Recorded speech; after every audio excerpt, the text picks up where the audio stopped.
Today, we are excited to talk about Jason and Dangerous Toys, their induction into the Metal Hall of Fame. Yay, Dangerous Toys. Wow. Dangerous Toys in the Metal Hall of Fame. You guys were inducted in January of, so just a few weeks ago.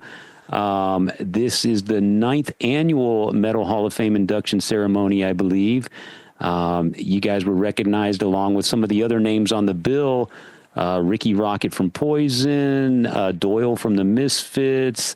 I'm not sure who. Some of those people didn't actually make it because of the fires in the L.A. area, but you were in good company. You mentioned that you ran into Bobby Blitz from Overkill, Mark Lopes from Metal Church, Becky Baldwin from Merciful Fate. I mean, it was the NAMM show was in town, right? So Yeah. it was a lot of cool folks just kind of milling around. And it was hosted by Eddie Trunk. That's right. So he was there. Again, I mean, I just thought it was awesome. I know all of us here in South Texas were cheering for you. Dangerous Toys has been part of our record collection since we were kids. We've all grown up with you. Some of us have gotten to know you. And so we were super proud to see that you and the Dangerous Toys guys were recognized by a wider audience. Thank you. It was a nice surprise, you know, to have some sort of people's choice, you know, the board of directors of Metal Hall of Fame. You know, Mark Pruitt, I have to give a shout out to him because he was the original one of the board members that approached us at the Whiskey last year about this, and then the eyes had it. I got the letter and told the guys, and we set a mark to go, you know, Anaheim or bust.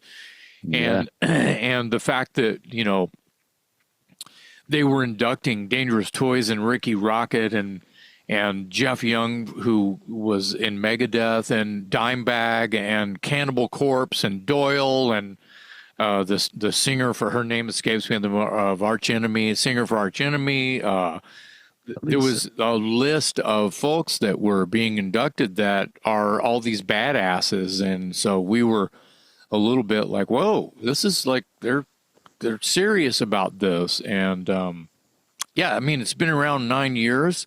I think it's, you know, something that is sort of tied in with NAMM, and, you know, I don't really go to NAMM. You know, it was just a nice surprise to be recognized for accolades and longevity and being a legacy band. Yeah, others that were inducted were the Southern California old school radio station KNAC, which was made super popular, and they played everything. They didn't just play Sunset Strip bands, you know. They didn't just play Bullet Boys. They played Slayer, and sure, they had a lot of their buddies' bands to play because they're in Southern California, but they played everybody, and they helped break the band. They helped create the buzz when the first Toys record came out. They were there and they broke it in that market. And so yeah, high fives and thank yous went to them. As it all went down, they were right in front of me. So yeah. So that was a good just a good move, I thought.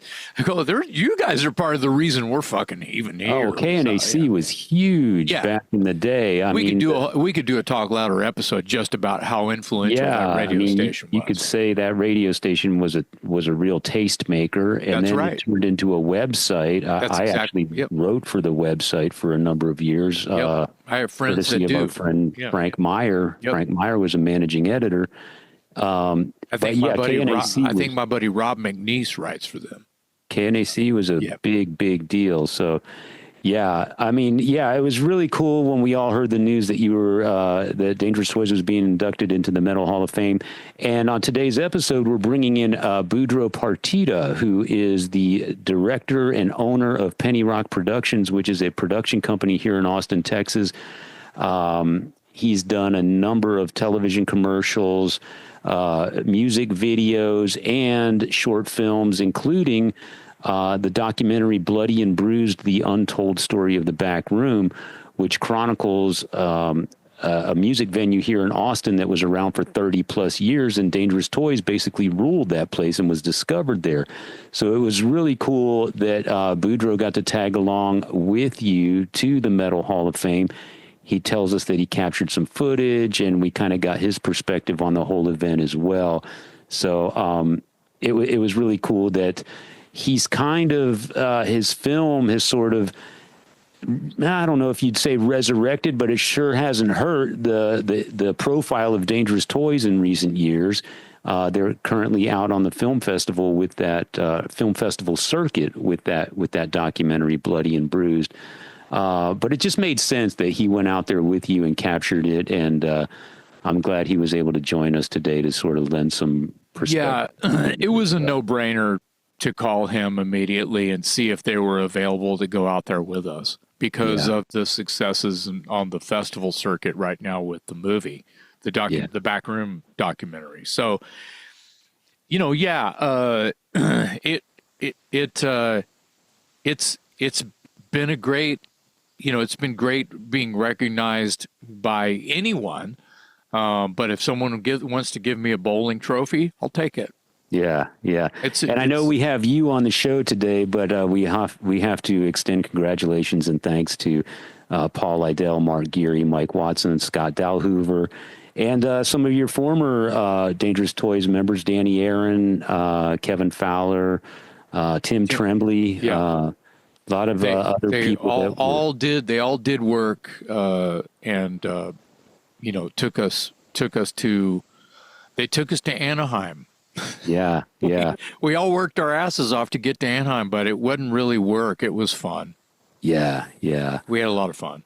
Well, congratulations again to you and everyone in Dangerous Toys. Dangerous Toys induction into the Metal Hall of Fame on today's Talk Louder podcast.